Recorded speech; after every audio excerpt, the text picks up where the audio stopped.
Good afternoon. Thanks for still sticking with me. I'm going to talk about future-proofed cities.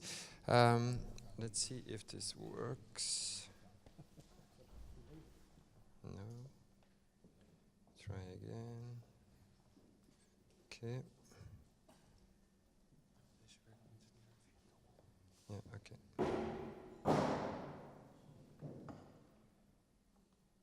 Hang on. 1 second. Well, I'm going to see if it works afterwards. My background is I'm a lead of Klimaatzaak. I have a consultancy that I started years ago, FutureProofed, and I'm a climate ambassador for Al Gore. I'm really here to talk about the energy transition. We have seen and witnessed what happened in Paris, all countries coming together and actually agreeing to a very ambitious routes. When you look at it in detail, you see here that these are the pathways that 195 countries agreed to. But then when you look at their homework and what they actually submitted, these are the trajectories that we see in the homework. So there's a big gap between what countries agreed to and what actually is needed by science. Science tells us that this is the route we want to follow if we are serious about staying between 2 degrees or even 1.5 degrees at the end of the century, so avoiding catastrophic climate change.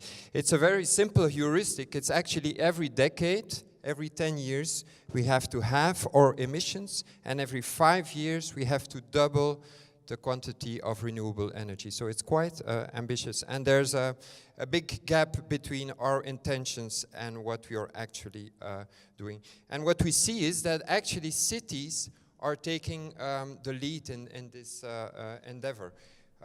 Around the world, also in the United States, for instance, you've probably seen these figures all around. Cities are actually rising up and saying, you know what, even in the United States, we will stick and try to aim for the Paris targets, regardless of what the policy of our president is. And one of the major organizations that tries to coordinate that is the Covenant of Mayors. It has become the Global Covenant of Mayors. There's more than 7,500 cities in the meantime who signed up for this. And they commit to certain targets by 2020, and they will extend that to 2030. They submit climate plans, all good and well.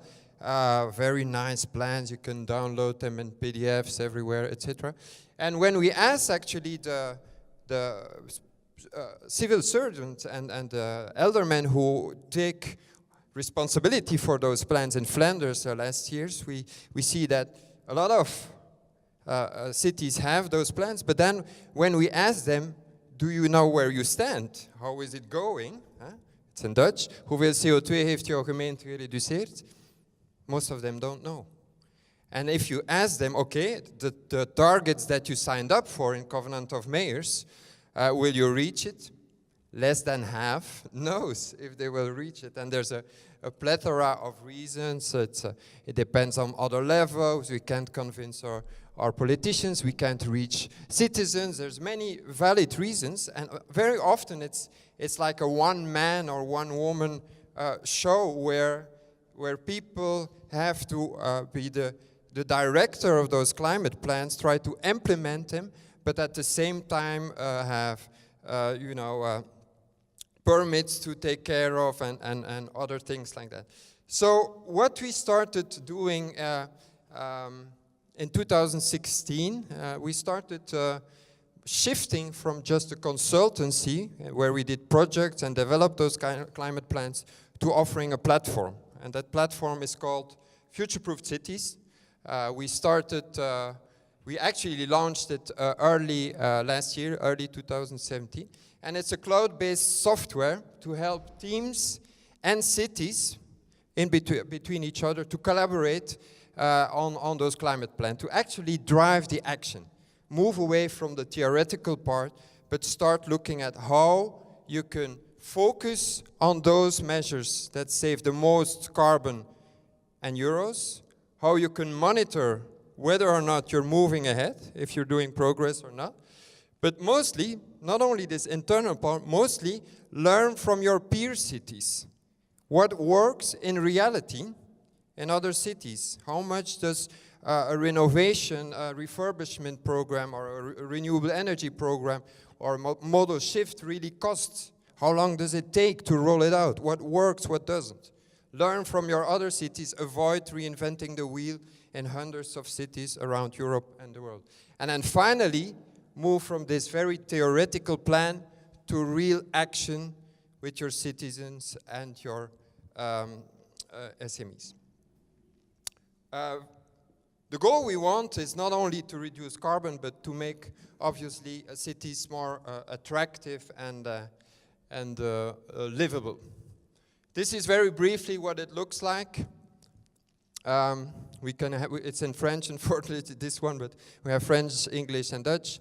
You can start from a database of standardized measures. You choose a measure. You have the financial aspects, the discounted cash flow for each measure that is standardized, savings in carbon, and then you can define actions to chop it up in small doable pieces and actually implement. You have some analysis, combined discounted cash flow of all your measures, etc.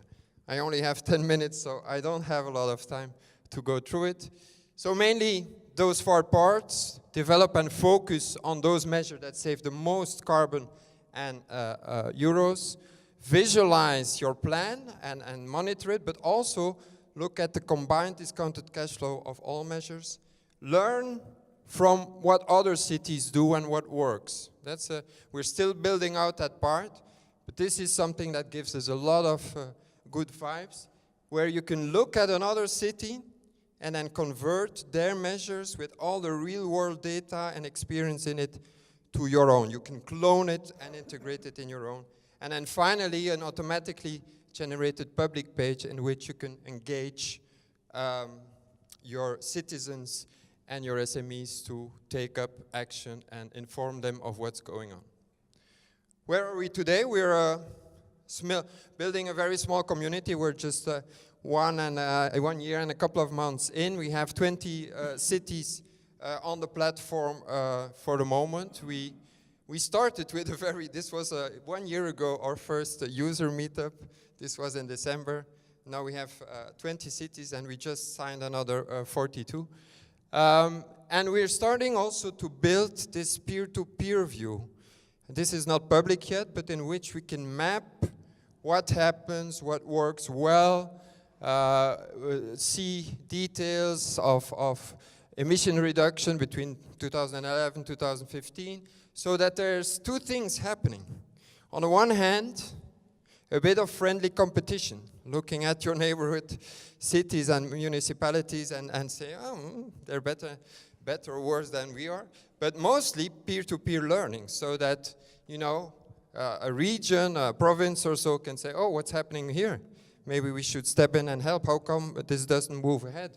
Or, the good communities, what are they doing that works well? And so we're actually building a regional view that will allow us to track the real progress, look at the number of actions, the measures that these cities input, and also try to find out what the top 10 or top 3 measures are that work, or vice versa, the things that don't work, in the hope to eventually go to benchmarking and really this peer-to-peer view.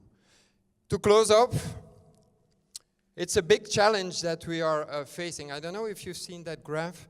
It's quite impressive. Those are the limits proposed by Paris, and this is the real-world data of where we are in terms of global warming. So we're moving at an incredible speed towards limits that are actually still more than 80 years ahead of us. And so it's not going to work by doing an incremental thing here and there. There's so many solutions out there, and yet cities around the world fail to mimic those solutions. Everybody's reinventing the hot water, the wheel, as they say. And we want to change that. This is an excellent example of what works. For instance, the energy co-ops in Germany that started very small. Now there's close to 900. And it's actually one of the reasons people like this. When you ask the people who are involved in Energiewende, why do you think this is important? They say, not only to make the future safe and protect the climate, but also to make us less dependent on energy imports, to give citizens a chance to participate in energy supply. So there's many solutions for climate that have a short-term benefit that we can have right now. And we are hoping, with our growing community, this is what it looks like in number of users. By this summer, we'll have 1 out of 5 Flemish cities on the tool. We're hoping to be part of that solution. And we invite you. What we need is really better data, higher resolution, lower latency data of what happens so that we can improve this model. We have an open API. We are testing concepts in design sprints, and we are looking for regions who want to help demo this. And if this works, this is the choice we're facing. Either we could become, the civilization at the top of its peak powers that collapses, and that's the path we're on for the moment, or we're smart enough to reinvent ourselves and to see this as the next step in our next industrial revolution. So I want to help you, ask you to help us and join us in choosing for that future. Thank you.